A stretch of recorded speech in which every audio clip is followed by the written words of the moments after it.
Welcome, Efe. Thank you so much for joining me today. It's a pleasure to have you on Empower and Elevate, and I'm truly honored to feature your voice this season too, as we explore stories of mentorship, leadership, and growth. So, just a quick note before we dive in. Um, this will be a very relaxed conversation recording, so feel free to be yourself. We're here to inspire, not to be perfect, and the goal is to share real stories that help others navigate their own journey. So I'm going to be guiding you through a few questions, and if there's anything that you'd like to expand on and add as we go, please feel free to do so. So, No problem. all right. So we're looking at five different segments in Empower and Elevate mentorship and sponsorship redefined. The very first question will be under the redefining success beyond titles and money. The question is, what did success mean to you early in your career, and how was that definition, and how has that definition evolved? Um, this is a great question, but just before I get to my response, it is an absolute pleasure to join you, Joanna, on Empower and Elevate. This is a podcast that I have loved listening to, and I'm super happy to be one of your guests today. And to even come around to share my journey around leadership, mentorship, and purpose. These conversations are very important. And now let's cut to the chase before I go around, saying a lot. Early on in my career, success was mostly tied to milestones. Especially in those days when we came out of postgraduate programs, and they asked us to, go for certifications, put all of these alphabets behind your name. And so it was all about those visible achievements, and the titles. But it's not just about climbing the ladder and just trying to prove myself. Over time in these few years, I have sort of seen that definition shift for me.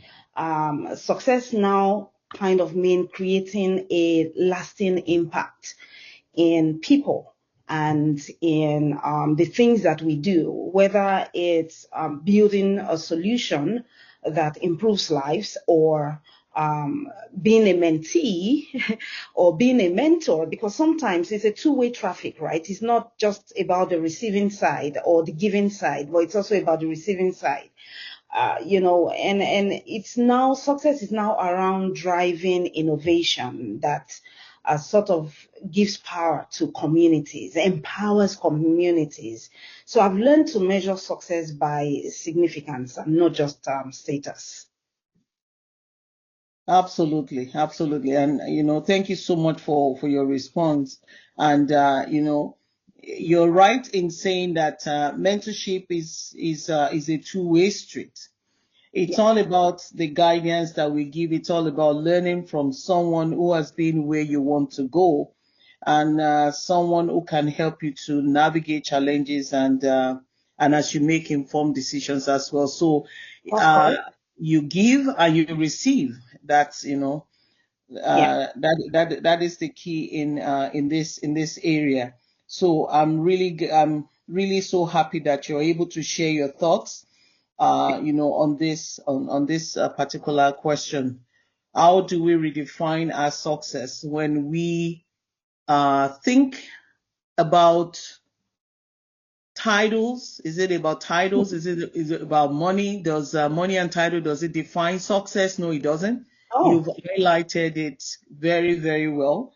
And I'm hoping that everyone can continue to build on this, that it's what you give that's it. is what you receive, right? You give That's of yourself, you receive. It's not we can't quantify success by titles that we have or the money that we receive, but by the guidance, by the the leadership, the instruction, and being authentic along the way also really matters a lot.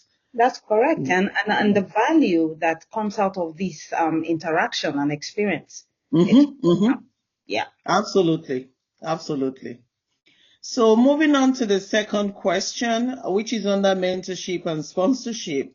The question is, can you recall a pivotal moment where a mentor or sponsor helped shift your trajectory? Mhm. You know, this question does remind me about when I just started out in my project management journey, sometime in 2017. And, I had to do some shadowing and I had to sit back and just watch how people had their jobs or got their jobs done. It's really all about you being able to stay in that space where you get tutored, where you get taught. But moving on from there, I remember a turning point in my current organization where a senior leadership who had been observing my work quietly advocated for me in the room when I wasn't even there. Recommending me for projects that became more of a major accelerator for my current place for where I am today at work. That act of sponsorship reminded me of how important and essential it is not just to have mentors, but to have champions who use their place, their office, their influence to open doors. And as we know, in North America and in most part of the world, getting to where you want to be is got to do with a lot of networking. And networking is so much tied to mentorship and sponsorship. So it does definitely opens doors and it has shaped how I now advocate for other people. Fantastic. And that is the key thing that we keep saying on this podcast, that when you're being mentored, it's not something that you have to keep to yourself. You Mhm. should be able to pass it on to the next generation, right? Because there's a lot of people that need the knowledge that you have, the skills that you have, the guidance that you've received. You should be able to, to pass it on to them, and and Exactly. and that's the key thing, right? Exactly. So yeah. And when we're talking about trajectory, also, we're talking about the path. Right. It's like a mathematics, right? It's the Yeah. path that an object follows, through space as it moves over time. So we see ourselves, what we're doing, how we're giving back, there's always a reward at the end of it. Or it might not be a physical reward that you're getting, but it's the growth that you see in the lives of other people. We call it equity sometimes that you're Exactly. building. Yeah, exactly. Absolutely. Yeah. Absolutely. Yeah. Absolutely. Oh, thank you so much for your response there. You're welcome. Moving on to the third one. The third one is under the overcoming fear and imposter syndrome. And the question is, how do you move forward when self-doubt creeps in? Hmm, When you talk about fear and when you talk about self-doubt, in human anatomy and in the way we are formed, naturally we have fear, and absolutely. that's why I love my faith. In the Bible, fear was mentioned for every day Hmm. because God has given us, arsenals and, all of the tools there to fight against fear. So self-doubt is real, especially when you are navigating spaces where you may be one of the few, or you're the first person in that space, or you're the one like trying to just create it. I have learned to anchor myself in truth, in my faith. I love to always reflect on my past wins, no matter how small they are. I also like to think about the value that I bring. I reflect into my skill sets and the value that I bring. and also the people that I serve, and the impact. I want to delve a little from, just to say a bit of a story. Just this morning, I was saying to my manager that I'm glad at the feedback I was getting from one of the business teams who was celebrating, the value they are getting out of the product that I worked on. And these sort of things help me to overcome fear, because when I think about the value that I bring, it helps me lean into, faith. I lean into the fact that I can subdue fear. I have this positive vibe towards subduing it. And another thing that helps me is preparation. I I say something every time to people around me, that I don't go if I don't know, but by faith I go, right? But again, with the trusted voice, I am reminded of who I am. I see that confidence is not the absence of doubt, but it Mhm. is moving forward even when it's there, when that doubt is there. So we can definitely overcome fear. We can overcome that imposter syndrome that says we can't do it by just standing up to, ourselves, raising our shoulder high and getting into that space, even if we feel alone or we feel scared to do so. Absolutely. And that is when you take a look at a lot of people, me, myself inclusive also, that have gone through imposter syndrome, it's not just people who do not know what they're doing. Mm-hmm. The fear grips you. Is like I mean, you have a point, you're on the right path, but Mm-hmm. it's like you're looking at yourself in the mirror and you're saying to yourself, this is not me. Absolutely. Meanwhile, we should be able to look ourselves in the mirror and say, oh, I like what I see, right? Exactly. Without being afraid to speak out, or Yeah. without being afraid to be able to share with Yeah. others. So imposter syndrome is such that it grips you. It's fair. And what you're saying is, if we're able, sometimes we sit in meetings and we're so gripped with fear we don't even know. It's not you don't know what to say, Yeah. or you Yeah. don't even know when you How say would it what be you want to say. received? How is it going to come Yeah. out, or How is it how going to are they come going out? to respond to it? Exactly. But if we take the plunge and just go ahead and just say what you want to say, share the point you want to share, and leave the rest. And it doesn't matter how people see it, but Exactly. as long as you're able to stand, Okay, be point. authentic in what you're saying, and be sure of yourself. I Right. think a lot of us can overcome imposter syndrome that way. Very well. Very Yeah. well. It says, Hmm. I cannot silence the self-doubt, right? Mm-hmm. And step into my full potential. Meanwhile, if we take the plunge to be able to silence that self-doubt that says I cannot do it, then you are able to step out To into do your it. full potential.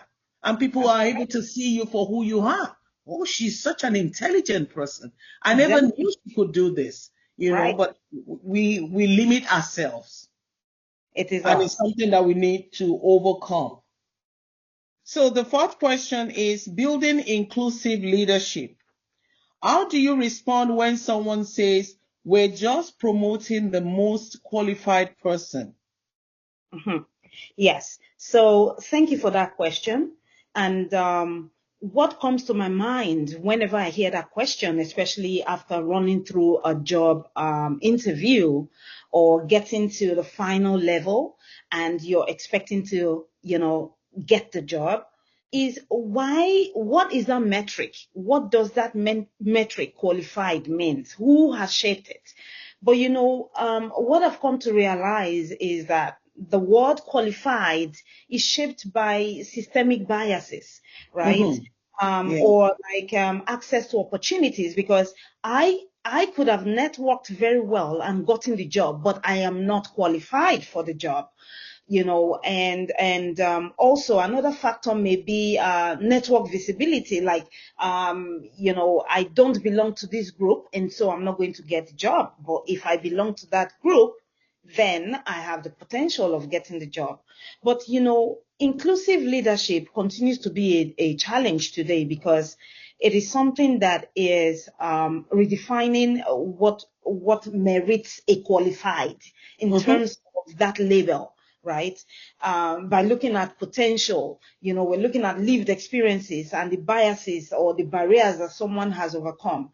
So the goal is not really to lower the standard when it comes to inclusive leadership, but it's just to expand it and create equity for all. We need to be able to allow everyone to get a fair chance and get a fair opportunity, to access an opportunity, or fair chance to get an opportunity, not just because it has to be guided or guarded by that metric, qualified. So who is not ready to grow if they're given the opportunity? Everyone is. And that's where mentorship and sponsorship comes in. There is intentionality in development. People decide and say, hey, when I get in there, I'm going to grow. I want to be able to do this in the first 3 months and all of that. So it's not really about lowering the bar, but widening, the lens from where we see everyone. Absolutely. Absolutely. Now, um, this is a question that I don't even think can build other people up, especially those Mm. who are new to, and to your point, you've gone in for an interview, and then you're being kind of like downplayed and said we're just promoting the most qualified person. How do you really quantify who is qualified and who is not? Exactly. Is it qualification based on the number of degrees they have? Mm-hmm. Or is it qualification based on the experience that they have, that they said they have? And to your point also, I had actually conducted an interview. Mm. Uh, I think it was during the COVID period. I was looking to replace one of my guys that moved to another team. So Mm. I got this several resumes to review, Mm. and there was one that really caught my attention. Yeah. I'm like, oh, this person has everything that we're looking for. And Mm-hmm. I'm always ready to give people, chances, and Beautiful. bring them on board. Yeah. So then I reached out to the recruiter. I said, "Oh, can you please shortlist this person? Mm-hmm. Out of all the 10 that you've given me, there's only two that I, really liked what they look like on paper. Can Yeah. you shortlist these two people?" Oh, then he said, "Oh, you know what? You might not be able to hire the person that you're really looking to interview, Yeah. because what she's asking for as a base salary is very high." I said, Hmm. well, I'd like to talk to her, just to see if she has what we need. As what Right. I'm looking at on paper, she has Yeah. what we need. And then what she's asking for in terms of money would not Hmm. really matter. Hmm. So we brought her in for an interview. I will tell you this one thing, I was truly disappointed. Oh my God. Because on paper, this person was top notch, Oh but Lord. in technical questions, she could have hardly even answer basic questions. Wow. So, Wow. in the long run, I gave the opportunity to somebody that, Exactly. yeah, that is, that I know that with time, this person will prove themselves. Right. Even though they don't have as much qualifications as the other, but I saw great potential in that person. So we Yeah. need to look beyond what qualifications people say they have, because Right. it's just on paper. If It's they just. cannot prove to me that that qualifications that they have, or that experience that they quote unquote say they have on paper or on social media, Yeah. if they cannot prove it. You have Yeah. someone who is sitting before you, has answered all the questions, is able to even get up and put stuff down on the whiteboard to Right. to back up what they're talking about, and we're Right. still saying that, oh, sorry, we're just You're not qualified. promoting the qualified person. Yeah. Come on.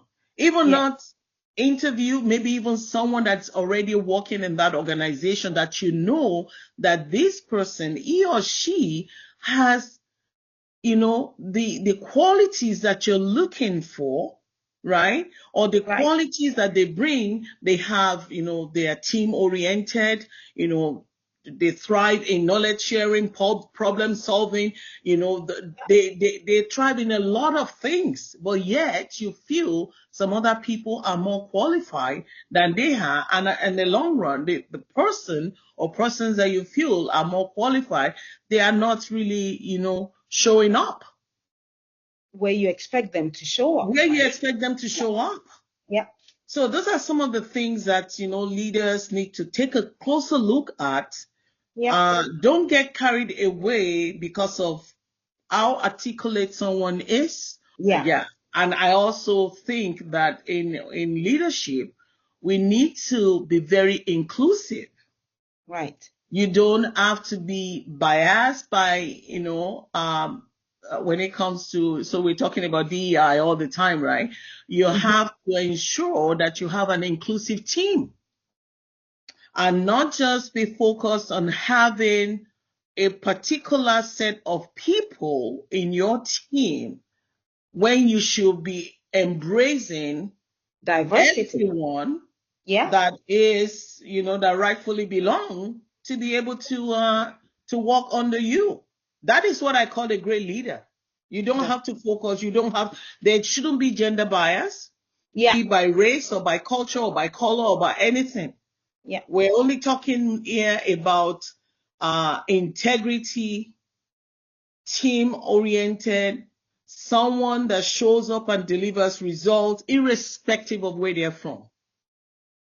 Absolutely. That's the way it should be. And the last question is focused on the future of work and legacy. Hmm. So if AI, automation, and hybrid work are here to stay, Hmm. in your opinion, what human skills matter most? And trust me, Joanne, these three things you mentioned, they are here to stay. They are not going anywhere. Yeah, they are here to stay. You know, in today's world, where technology is rapidly evolving, as we can see, we're actually chasing after it. Mm-hmm. Um, the most valuable skills are human centered. They Exactly. their emotional intelligence. Because, hey, you can have all the AI skills in the world. If you do not have a good character, you're not going to keep that job. You know, Absolutely. empathy, being adaptable Mm-hmm. and critical thinking. Um, Mm-hmm. I was in a meeting a few days ago, and one of the leaders on the call was actually questioning this sort of prompt that was provided to this AI tool. So if you are not a critical thinker, you will not be able to iterate on your prompts for the current AI tool you're using to give you or generate the exact or close to exact response that you're looking for. So we need leaders and team members who can actually communicate with clarity. Although we're all becoming headbent every time on our systems, on our screens, but we still need communication. We still Mm-hmm. need to be able to navigate our complex systems with grace. We need to be able to deal with each other in a team, right? And make some ethical decisions. So tech may power the future, but it's people who guide it with wisdom and empathy. So as we automate tasks and look into how AI's evolution is supporting our work and the things that we do, we must double down on the heart of leadership, which is communication. You talked about inclusion a few minutes ago.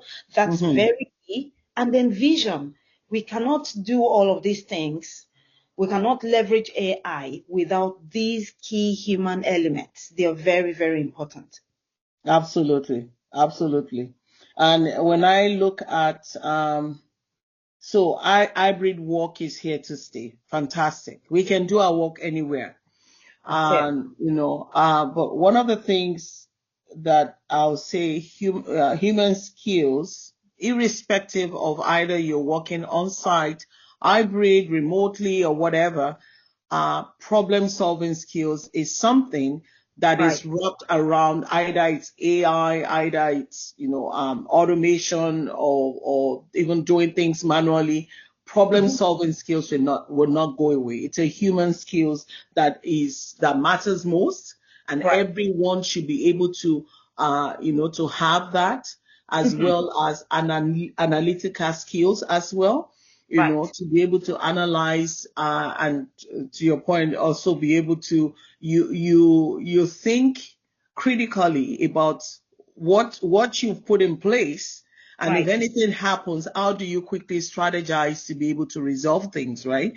Right. As well as also you're thinking in terms of everyone these days should have a digital mindset. Very key.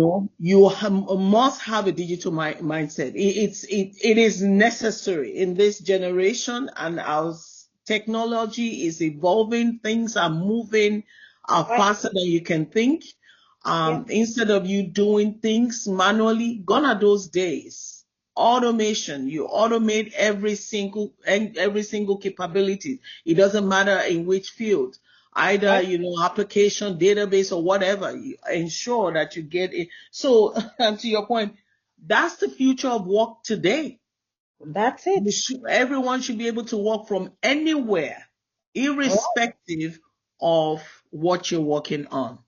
And I was going to add one to that, Joanne, and Mhm. that is resilience, right? Because Yes, as we navigate the progress of AI, there's going to need to be change. We're going to grow exactly. through change and not just survive it, but we have to grow. So Yes. we have to. I was speaking with a UX designer a few days ago, and I said, "Hey, you didn't used to design like this. You used to do things backward. Like right now, you're top notch."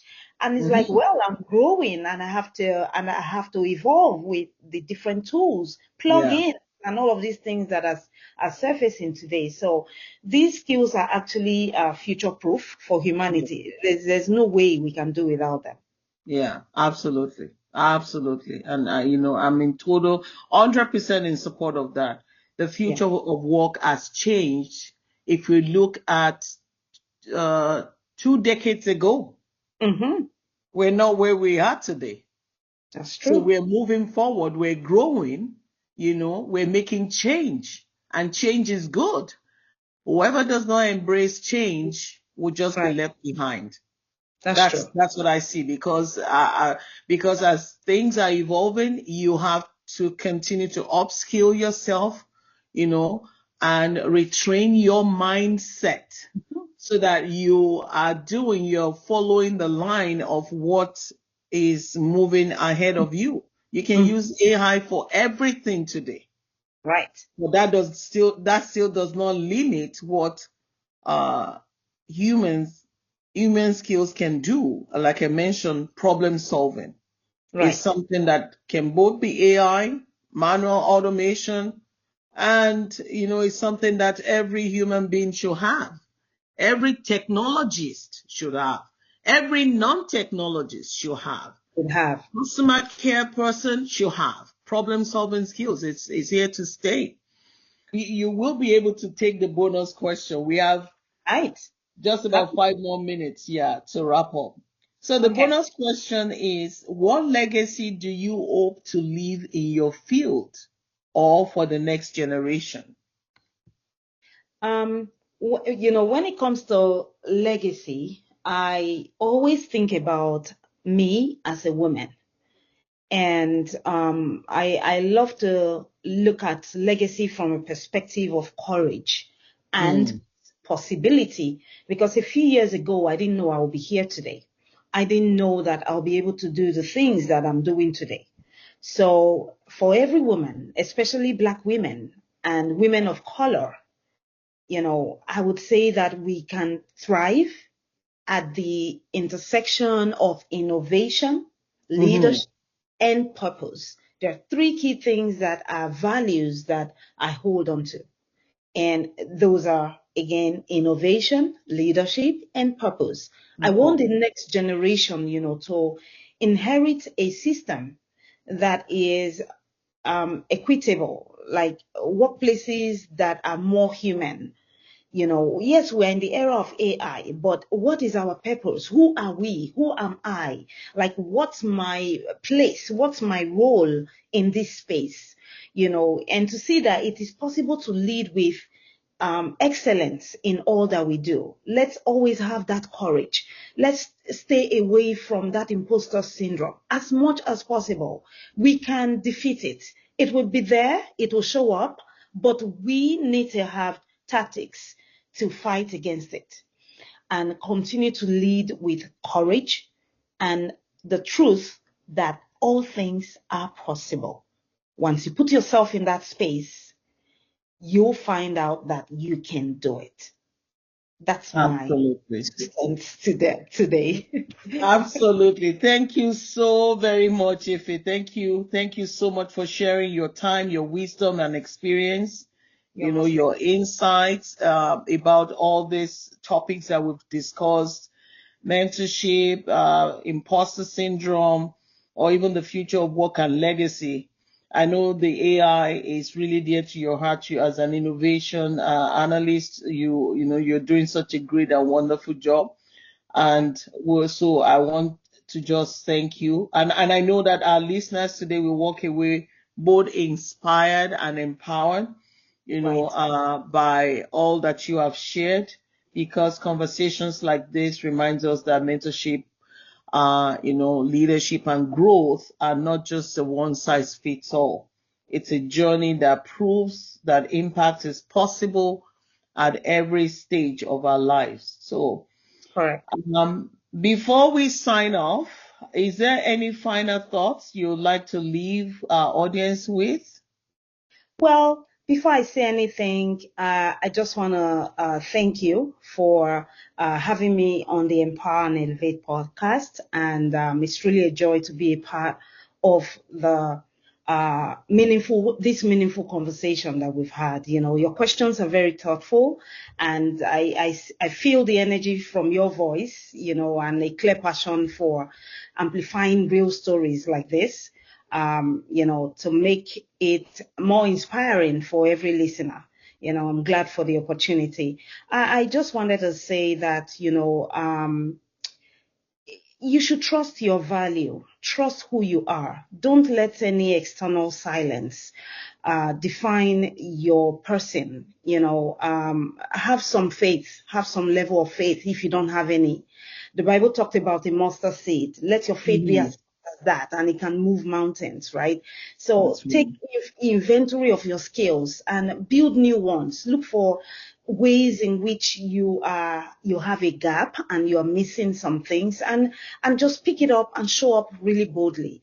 Sometimes visibility comes when we stop waiting for a seat, but we start building our own table. And before you know it, you will have seats, right there. So do not underestimate yourself or underestimate the power of networking or finding a mentor or being a mentor yourself.